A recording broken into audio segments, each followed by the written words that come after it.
So I was asked quite a while ago to do a review on this Chicago Electric 10-inch sliding miter saw. This is you can see the item number there. It's actually one of the older item number 61972. They've made these saws for years. Whenever I bought this saw, I actually sold my DeWalt 12-inch miter saw and was able to purchase the miter saw stand. I got the the Chicago Electric miter saw stand and the miter saw for just a few dollars less than what I sold my 12-inch DeWalt for. 12-inch DeWalt was a great saw. Even though it's a 12-inch though, it could only cut 10 inches wide. So with this one I can cut 12-inch. So if you're making like kitchen cabinets or bookshelves or just shelves, a lot of times you make those 12 inches. And to me, those extra 2 inches, I didn't need the extra inch in depth to cut a 5-inch board instead of a 4-inch board or whatever the cut was. It was 3.5 to 4.5, but I needed the length. So I got this saw. I have had it for 5 years maybe, and it has been a great saw for what it was. I have upgraded now because it's not what I want anymore, and I'm going to show a couple of quick reviews. So to me, a miter saw is a useful tool to make quick repeated cuts, and this saw can do that. I do have a good blade on here. This blade cost probably half as much as the saw did, and that makes a huge difference with any saw if you have a good blade. So we can miter by pushing this button and sliding, and then there are the detents, and then you have a knob right here that locks it in. It's this little plastic gauge here. That thing, it doesn't hold real good. There's a little plastic gauge back here, to tell you what angle you're on. And then you've got this plastic handle back here with this little slip washer thing to tighten up. So the downfalls I've seen with this saw, one is this right here. I don't know if it's because it's plastic and when you go to tighten it up, it just won't get super tight.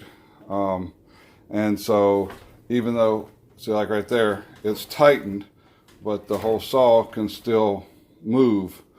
And I mean, that thing is pretty tight, but it slips.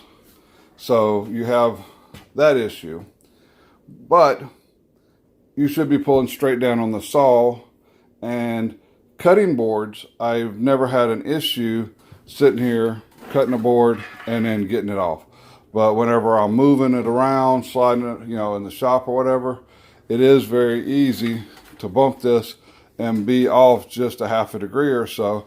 And so now all of your boards are being cut, on the slight angle, and you don't really realize it until you start assembling. And then all of a sudden you realize that the top of the board is got a gap and the bottom doesn't, and that's what's happened.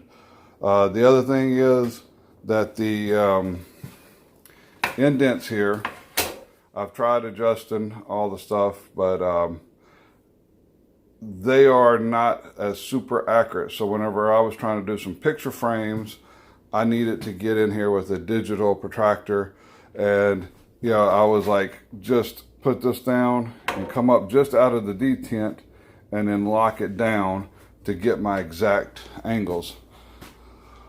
With all that said though, you get what you should expect what you're paying for. This saw is, $100 or less a lot of times with the coupons. I mean, it will cut the boards. It's got plenty of power. I've never had an issue with the power. One other quick thing here.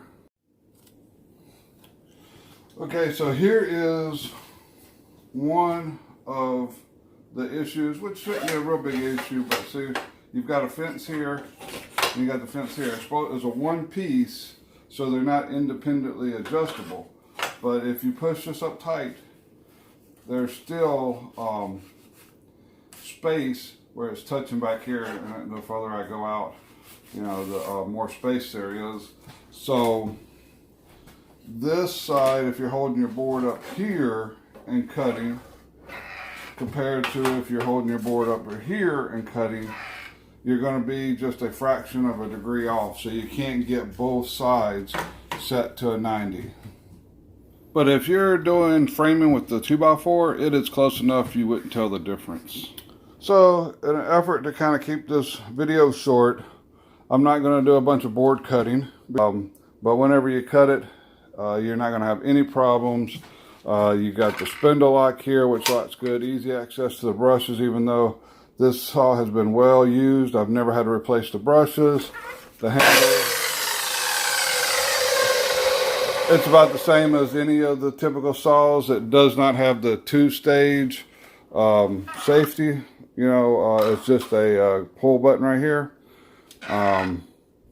The other issue I have is whenever it's fully extended, I don't know if you can see this, but I can move that blade by just rocking this handle. So if I'm not pulling straight down, I can get a little deflection.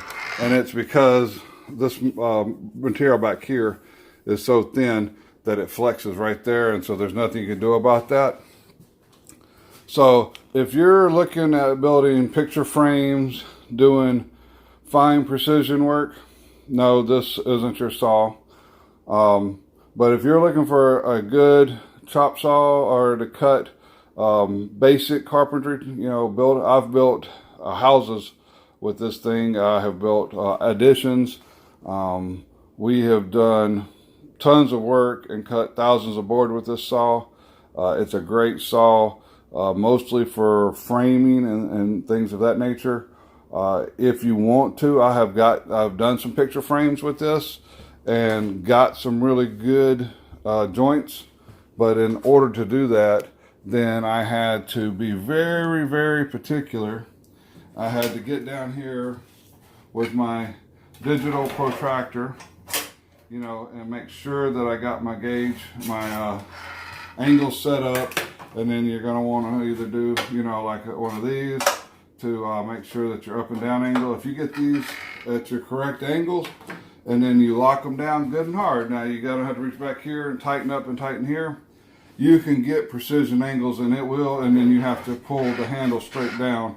If you get off to the side and you kind of pull it at an angle, it will skew your angles.